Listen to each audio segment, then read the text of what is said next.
Sejam bem-vindos ao nosso Evangelho no Lar, abrindo o Evangelho para a leitura dessa tarde.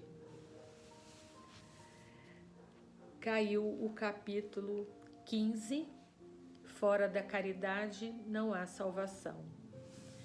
Muitas vezes eu costumo brincar aqui em casa, dizendo que o Evangelho parece que é encantado, e é encantado mesmo, porque nós começamos a fazer esse Evangelho no Lar para que nós pudéssemos nos acalmar, nos conectar com a espiritualidade maior e com a intenção de tudo isso que está acontecendo na sociedade do mundo todo, a pandemia, tantas mortes, tantas pessoas desesperadas, questões políticas envolvidas, enfim. E para acalmar o nosso coração, nós decidimos fazer esse Evangelho. Então, em vez de ser uma vez só na semana, fazemos todos os dias. E todas as vezes que a gente abre o Evangelho sempre nos dá respostas para as nossas questões diárias. E o que estava em pauta agora era uma questão política que está envolvendo a nossa sociedade, e não importa agora se A ou B tem razão, mas o Evangelho abre e diz: fora da caridade não há salvação. Ora, quando o Filho do Homem vier em sua majestade, acompanhado de todos os anjos, sentar-se-á no trono da sua glória. E estando todas as nações reunidas diante dele, separará umas das outras, como o pastor separa as ovelhas dos bodes. E ele colocará as ovelhas à sua direita e os bodes à sua esquerda. Então o rei dirá àqueles que tiverem à sua direita: vinde vós que fostes abençoados por meu Pai. Tomai posse do reino que vos foi preparado desde o começo do mundo. Porquanto eu tive fome e me destes de comer. Eu tive sede e me destes de beber. Tive necessidade de teto e me hospedastes. Estive nu e me vestiste. Estive doente e me haveis visitado. Estive preso e fostes me ver. Então os justos lhe perguntarão: Senhor, quando foi que nós te vimos com fome e te demos de comer, ou com sede e te demos de beber?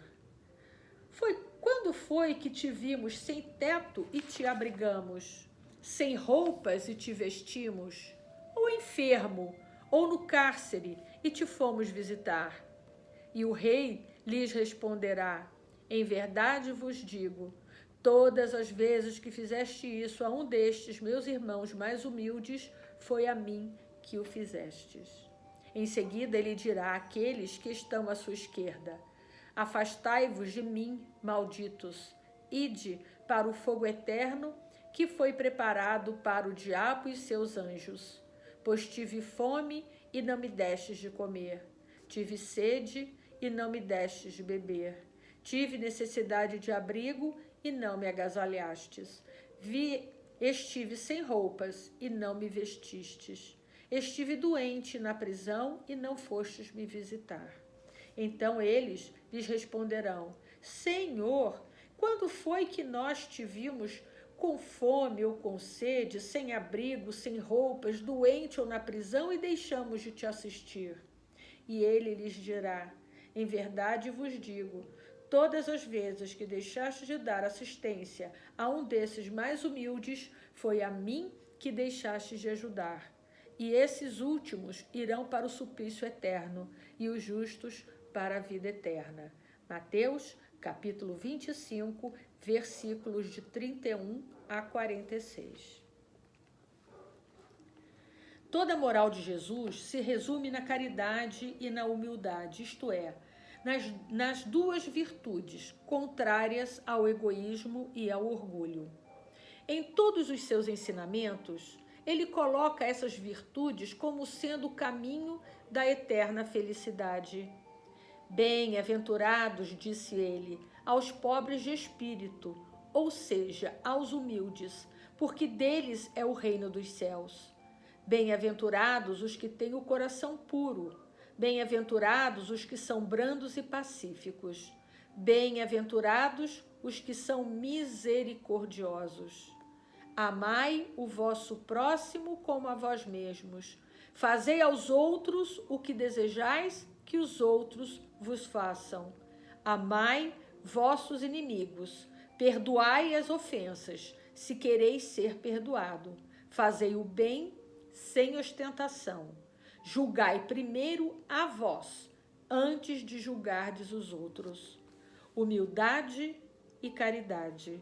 Eis o que não cessa de recomendar e do que ele mesmo dá o exemplo. Orgulho e egoísmo, eis o que não cessa de combater. Jesus, porém, faz mais do que recomendar a caridade. Ele a coloca claramente e em termos bem definidos como a condição absoluta da felicidade futura. Essa lição vem bem de encontro a tudo que nós estamos passando aí, porque nos noticiários a gente tem ouvido que muitas pessoas estão usando a necessidade alheia para ganhar dinheiro, aumentar os preços do gás, dos alimentos.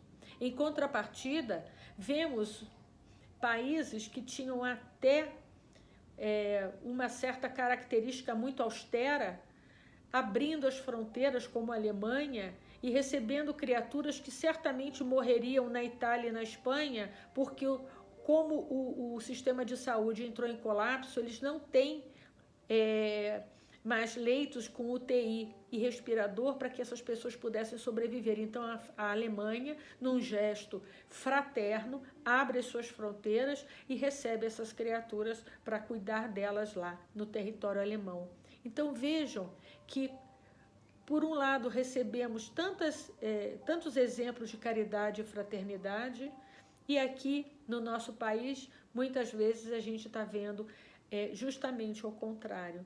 Então, a pergunta de hoje é: o que estamos fazendo para melhorar a qualidade de vida do nosso próximo?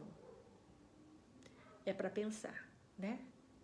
Obrigada por ter participado comigo mais essa tarde, e amanhã estaremos aqui novamente com o Evangelho no Lar.